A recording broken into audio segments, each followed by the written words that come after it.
Trigonometric substitution, part 3, secant substitution.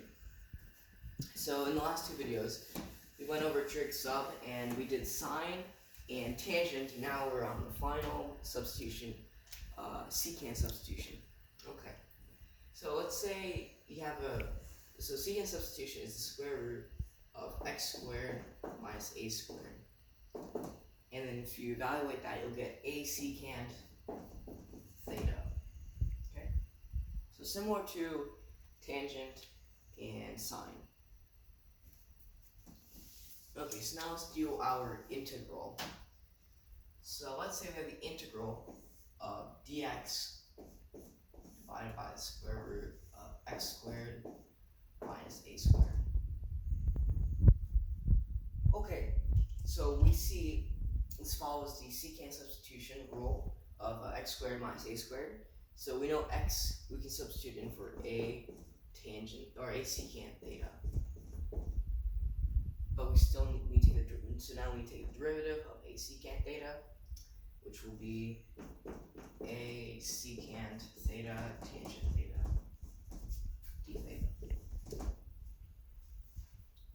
Okay, so now we're just going to follow our rules or our procedures that we have done in the past couple videos. So we're going to plug in x and dx. So give us the top a secant theta tangent theta divided by the square root of a secant theta squared minus a squared d theta. So now we're just going to simplify everything and bring the squared in, which will give us the integral of a secant theta tangent theta divided by the square root of a squared secant squared theta minus a squared d theta. Okay. So we see here we can factor out a squared. And when this is something common in the past videos, that we had to factor out the a into this to get a more simplified form, then cancel out. That's pretty much for all trig sub.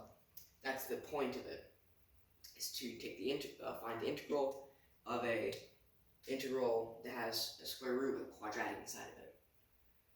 So we can factor out a squared, which will give us a secant theta tangent theta divided by square root, and we're going to factor out a squared of secant squared theta minus 1 d theta.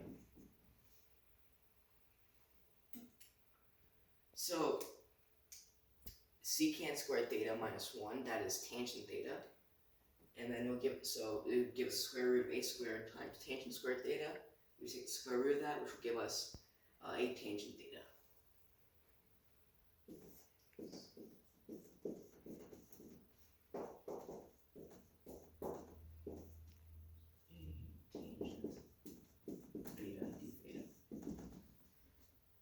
So now we're just going to we're going to cancel out these a's cancel out, these tangents cancel out. And then it'll give us the integral of secant theta d theta. Okay. And if you don't know what the integral of secant theta is off the bat, it may be a little difficult, but it's just a good one to remember. So the integral of secant theta is the natural log of secant theta plus tangent theta plus c. It's a good one to remember if you ever see this in trig sub. So now we're just going to make our triangle. So to get back into with respect to x, so make it over our triangle, same as usual. So if we recall, x equals a secant theta, so x over a is equal to secant theta. So now we need to find what secant theta is. So sine is opposite over hypotenuse, and secant is the opposite. So it's going to be hypotenuse over opposite side. Or no, it's over the adjacent side. And then now we're going to do Pythagorean's theorem, which will give us the square root of square root of x squared minus a squared. Okay, so we have now all our parts,